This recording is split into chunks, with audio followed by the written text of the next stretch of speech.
Okay, Holly, you ready? hmm Okay, so let us start by talking about your discovery of the Alexander technique. Yeah, my discovery in a way is a little bit like Alexander's, but it started when I was about 12 years old. I had scoliosis. I was undergoing treatment and I ended up having to wear a back brace and get surgery for the scoliosis. But the surgeon and the nurse practitioner had said, here are other things you can do to help you yourself, yoga, Pilates, and this thing called the Alexander technique, which I had never heard of.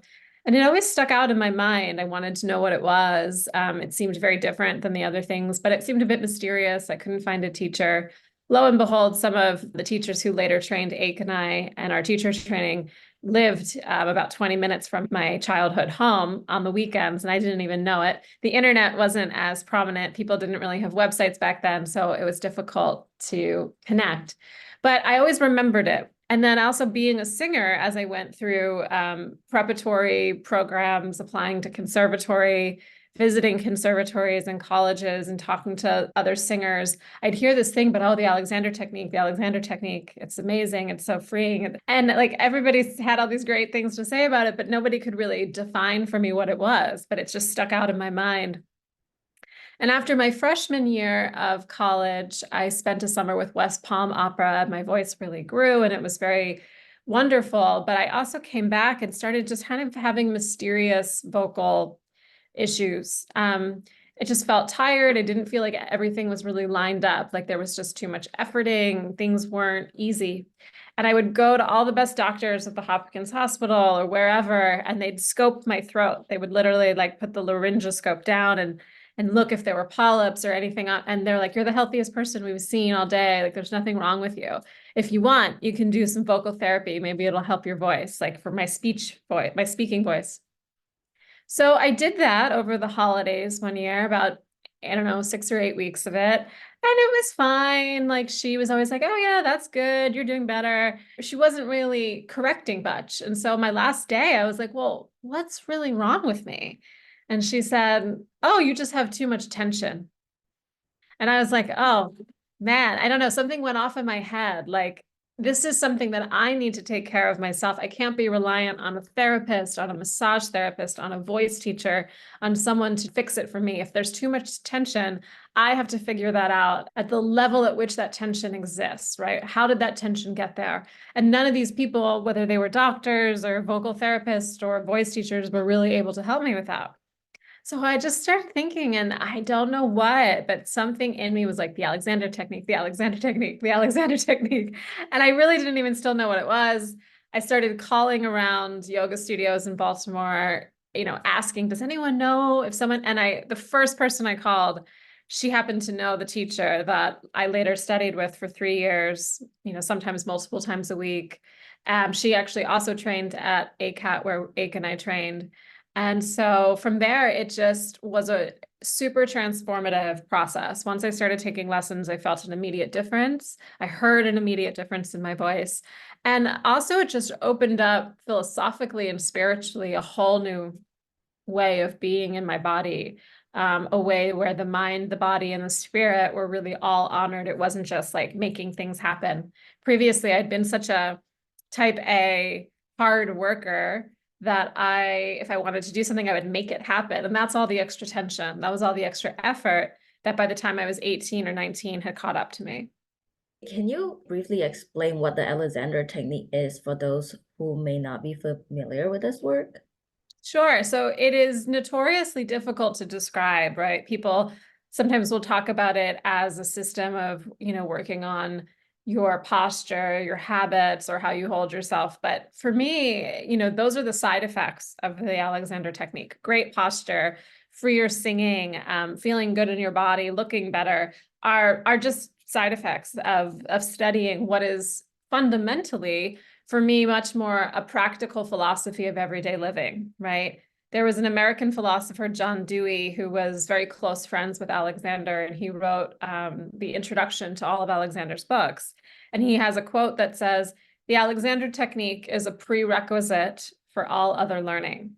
So it's like before you take organic chemistry, you have to take regular chemistry. Well, if you take the Alexander technique before you study skiing or singing or dancing or even sitting at a desk practicing law all day, it'll give you all of the skills that you need to be able to do whatever it is that you're doing better. Why? Because it teaches you how to work with yourself. It teaches you how to notice yourself. It teaches you how to be present with yourself during activity, teaches you not to focus on getting there, but enjoying the process. And it teaches you to notice your habits that are getting in your way, right? So when we start to see that we have all these little unconscious habits of too much tension or too much stress or reacting with a fight flight response to, innocuous or simple little things in our environment, then all of those little things are just working against us, right? And when we start to see them, we can actually just decide not to do them or not to indulge in them. And then we have so much more energy and so much more flexibility and poise to be able to sing more freely, to play our instruments more articulately, to be able just to walk down the street with less pain, with less tension, and more presence to all the beauty around us. So for me, it's really, it's a practical philosophy of everyday living. It can be applied to food. It's like, if I'm on a diet and it's like, do I really want to eat this piece of cake or should I go make myself a nice meal, right? It gives me a simple but profound process through which I can apply in any activity to most effectively and efficiently work through that activity. I love how you explain this word. It's like so simple, yet so philosophical Mhm. method to life. So, how do you integrate the Alexander technique into your singing practice? And also, how has it influenced your approach to your everyday living? Yeah, I mean, so much of it with singing at first was just noticing, where am I overdoing? Where is there too much tension in my neck? Where am I trying to make this happen? I'm a smaller woman and I have relative to how big my voice is. And support is such an important thing, air support and breathing. But I would sometimes try to take in so much air and try to keep my rib expanded so that I could make these really long phrases happen. But actually, by trying to do all of that, I was creating an internal tension. So what the Alexander technique gave me was a way to work with my mind, to work with my imagination in a sense, to really understand that once I had a basic understanding of the anatomy and how air comes into the body, I could trust myself to let the air and let that natural process happen versus trying to make it happen. And so it really became a lot more about knowing what I wanted artistically or musically and trusting my body to do that without extra. And that sounds a little nebulous, but it's fascinating, if you sing or even if you don't sing, but if you speak, you can go, when you're offline, take either a line of music or just a line that you might say like in a play or that you have to say in a speech, and just put your hands on your neck as you speak and just notice, is there maybe a little bit more contraction or a little bit more activity in the musculature than maybe needs to be there, right? Sometimes we're really shocked at what we're doing or in our shoulders too, just not even noticing how much it's trying to help us because we want to express and we want to get it right. And that's beautiful. But in trying to make it happen, all these little extra parts of ourselves get involved that actually start to get in the way of having a beautiful airflow, of having the voice just resonate freely. So I would say, I employ it by just noticing, what am I actually doing versus what do I really want to be doing? But fundamentally, the more I work with it, and it's been, I guess, 15, almost 20 years now or something, like it's getting to the point where it's really more about my imagination, and with singing at least, and just trusting that if I can think a thing, that my body can actually do that I don't have to physically manufacture it. And then in my life, how do I work with it? I work with it in terms of, again, just like very practically, like if I'm walking down the street and I notice that I'm doing something funny with my shoulder or my arm, asking myself the question, can I not do that? Can I actually have an idea of what I want to happen without having to force it to happen or make it happen? So I'm really much more present for the process of living, right? I'm a lot more alive to all the different sensations and things that are going on in my body, but also around me. Because ultimately, I think this technique helps us become more responsive to our environment rather than reactive.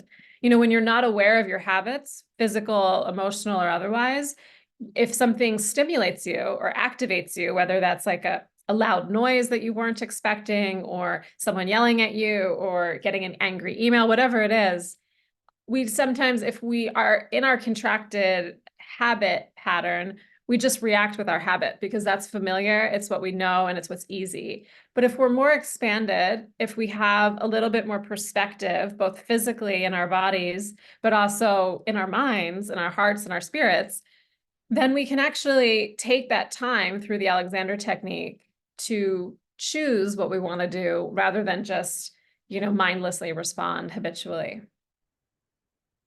Yeah, it is very intriguing that how Alexander technique help you in your performance or when you just walk down the streets and how do you face with loud noises. Yeah.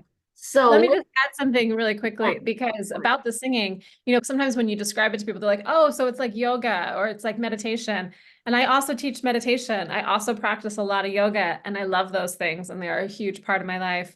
But it's actually quite different, because if I'm on stage and I'm singing a very difficult aria, if I'm singing Queen of the Night and I'm worried about whether the high Fs are going to come out perfectly, I can't drop down and do a down dog. I can't start doing Tai Chi. I can't close my eyes and go into Samadhi. But what I can do while I'm singing, while I'm talking to you now, is I can employ the principles of the Alexander technique on top of or simultaneous with any other activity. And in that way, it is truly, truly different than anything else that you might practice to support your singing or your playing.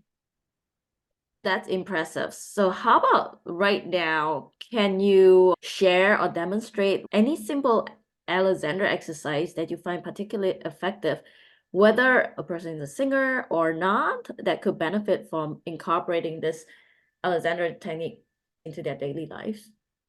Yeah, so, this exercise is sometimes easier to convey in person, but it's the classic Alexander whispered ah. I'm going to describe it and then we'll do it together. You take in a breath with your mouth closed through your nose.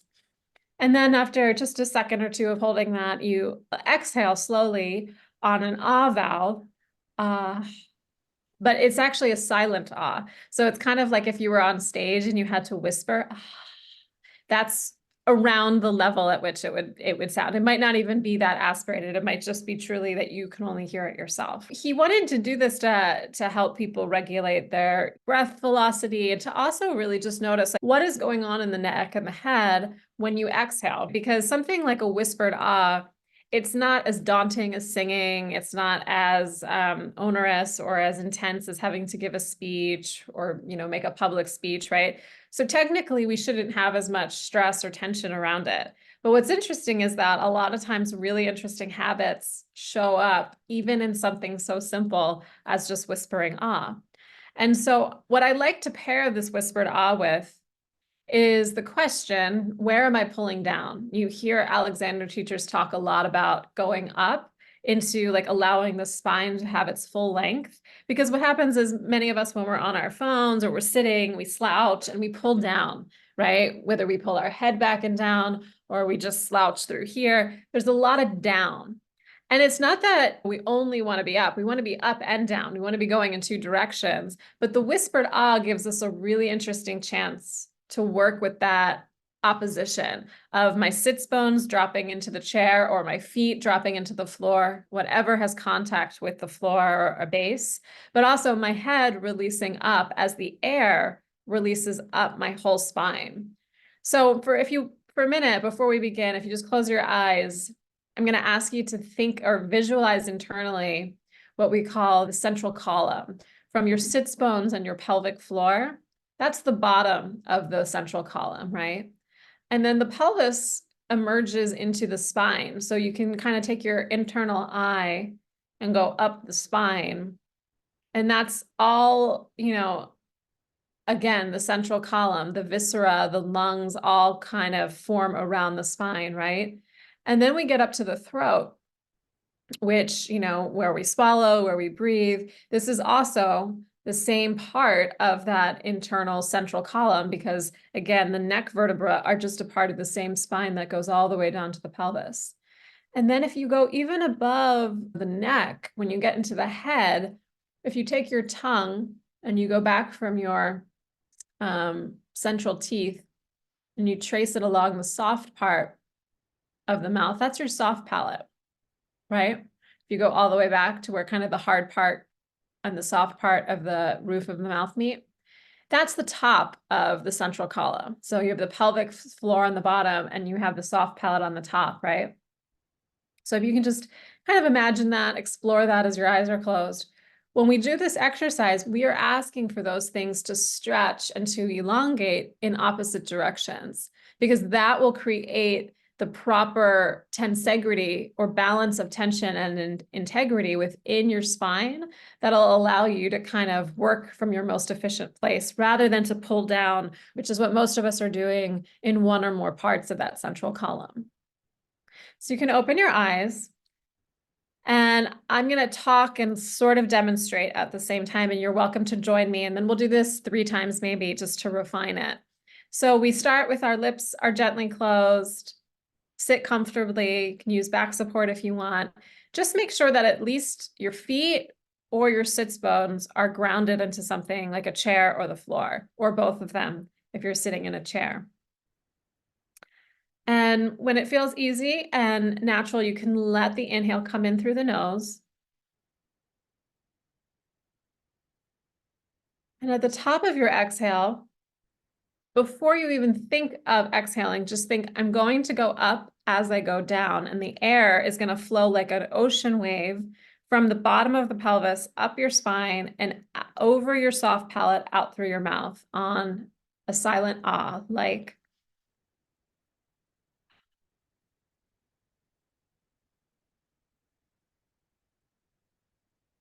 And as you release the ah, you can let the jaw drop. You can think, my neck is free. You can think of that opening in the whole central column from your pelvis all the way up through your neck.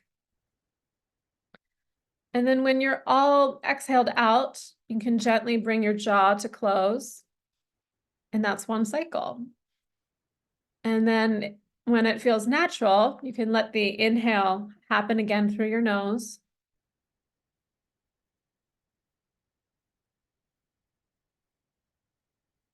And then seeing that wave start from the pelvis, the wave of the breath, you can start to exhale on ah. As your sits bones release into the chair, your feet release into the floor, and your palate releases up and out through your skull.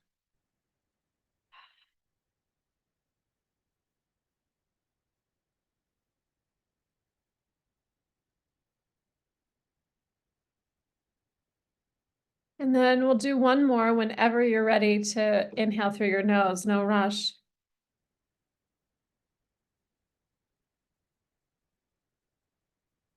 And here again, just seeing the air as you exhale on ah, flow up through that whole central column.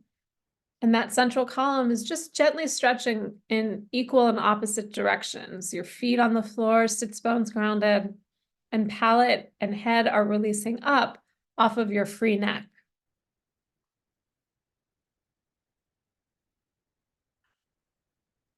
You can even think of a little smile kind of across your upper cheekbones, which will just encourage a full release of the air. So any questions based off of that, or any observations that people want to share?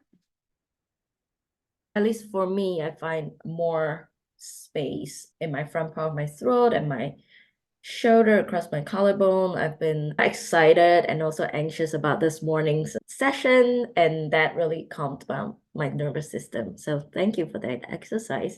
Anybody else wants to share your thought? You can write it in our little chat box. Feel free to let us know how you feel. I'm curious, have you seen any challenges that singers face when learning the Alexander technique? There's so much good about it, but anything that you felt or you've seen your students face? Well, it is true that, especially with operatic singing, but in all kinds of singing, but it's particularly true in classical singing because we don't use amplification. you do have to support. Your body has to really work like an athlete. It is very strenuous, right? We are the Olympians of the vocal world, as some people like to think or say. So in that way, there is a sort of thinking amongst voice teachers and musicians and singers that if you're too relaxed or you're too soft or you're too without tension, you won't sing well, you won't sing healthfully, you won't be heard. And that's not entirely true, but I do think sometimes certain singers can get into a habit where they're so released from the Alexander technique or from Tai Chi or yoga, or whatever they're doing, that they're not fully playing with and engaging with their full power, right? And so one can be really strong, but also soft and flexible at the same time. And when you have those two things combined, then you're unstoppable. Then you can really sing anything, you can express anything, you can withstand anything. You can have a cold, but your technique can still be so solid because you can rely on your body to support you, not just your voice and your neck or whatever, so that you can really, really sing powerfully even when you don't feel good. And so I think, an intelligent way to work with the Alexander technique as a singer and the most comprehensive way to work with it is to know that you can't build up genuine strength and healthy strength if you have too much of the wrong kind of tension. The Alexander technique helps you figure out, am I working in integrity? When I'm in Pilates class and I'm lifting weights, am I doing that from my core? Am I doing that from the actual muscle? Or am I using the wrong parts of me? And am I just kind of straining my joints just to do the exercise? And then I go to sing, and it's not actually that my body is strong, it's just that I have a lot of tension, right? That can happen. That can happen in yoga. That can happen if you run and you're not stretching and you're not being conscious and employing the Alexander technique when you're running or lifting weights or whatever it is, right? So I think the Alexander technique, it helps us notice our habits. It helps us notice what tension and what stress we bring to things that isn't helping us get the job done. But once you get to that more baseline neutral understanding of what the body is, you can start to more honestly build up strength or build up flexibility or build up technicality in whatever thing you do, singing included, from an honest place, because as soon as you go beyond maybe your limit or you push a little too hard, if you're employing the Alexander technique, you'll notice that. So you won't go too far as to actually really hurt your body or your voice. Right. And so that segue into my other question. As you mentioned, you are a meditation teacher and you practice other types of somatic arts. So can you share experience on how the Alexander technique complemented with your other somatic practices? Yeah, I mean, it's really just ingrained in everything I do. I do have a more maybe spiritual, philosophical take on the Alexander technique because while it's nice to know the anatomy and all of that stuff, and we start there, and it is a lot of body mechanics at first, once you get sort of the lay of the land in terms of, okay, I want a free neck and my head should poise here on my spine, it's really more about consciousness. It's about noticing, what am I doing in any moment? Do I actually want to be doing that in this moment? And if I don't, how do I change that without creating extra tension, right? So for me as a meditator, when I did my teacher training in India, we were meditating for 14 plus hours a day, which is a lot of sitting. And that doesn't, for a lot of my friends, my colleagues on that training, they would complain about back pain or this or their hips. And I felt fine because I could sit in a really natural, balanced way because I had had years of Alexander, and I knew when I was pulling down, or I knew when I was sitting with too much tension, or I knew when I was sitting in a funny way that was going to cause me pain if I sat there too long, right?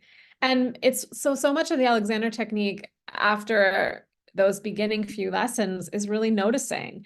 And when you're present or you're aware or you're noticing what you're doing or what's happening, then you're able to make changes that are relevant for you to get you wherever you need to be or whatever you want to be doing. So, and I think spiritually too, so much of spiritual work is looking at, how can we expand our awareness? How can we expand what we see? How can we become less ignorant and more sensitive to everything that's happening around us, right? So that we can choose kindness, or we can be more responsive and more alive and potentiated in any moment. So I just see them as honestly like two threads in the same mosaic or the same tapestry, that one is helping me on the physical level more notice what am I doing and change my habits, in activity.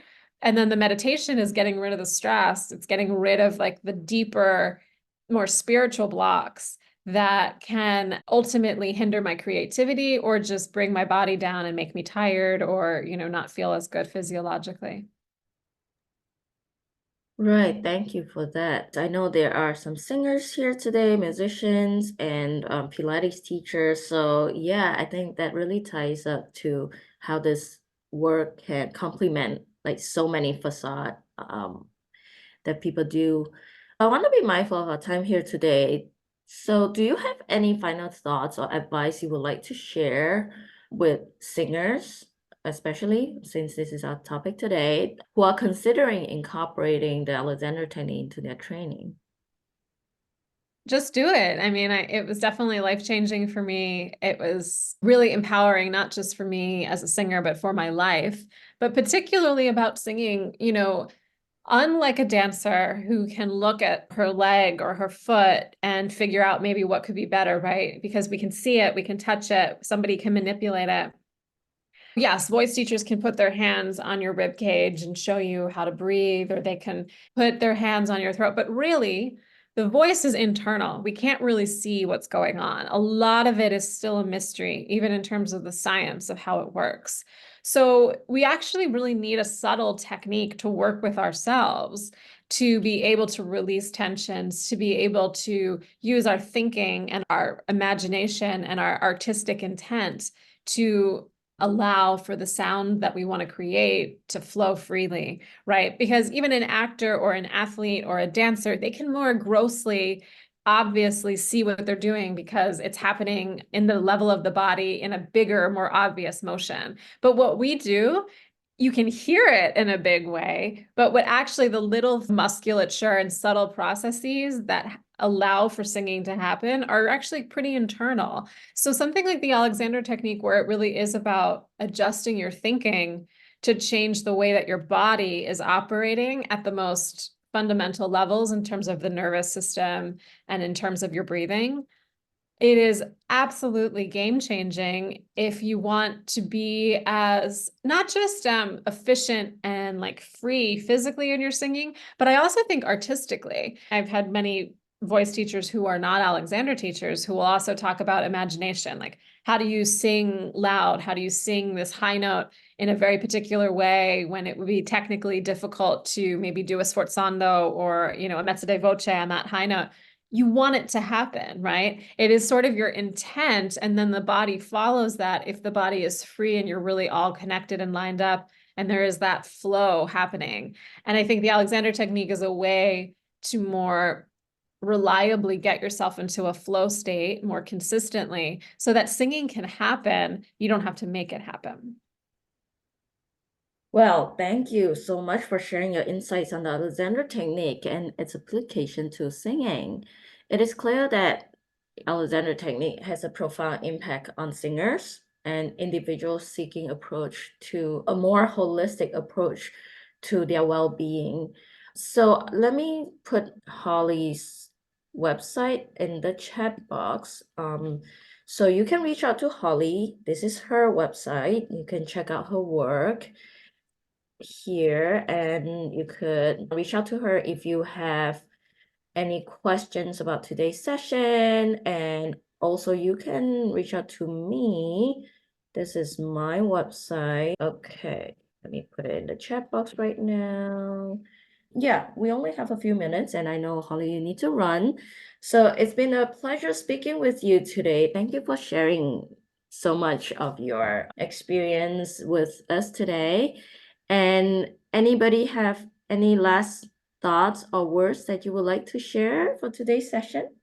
Or you could type in the chat box. Like Daniel, one of our great teacher, will always say, can you share what you harvest from today's session? Well, like Aik said, you can always email me or subscribe to my newsletter if you want more thoughts on meditation and Alexander technique. And yeah, I hope that it has given you some food for thought, whether you sing or you use your voice just in the everyday?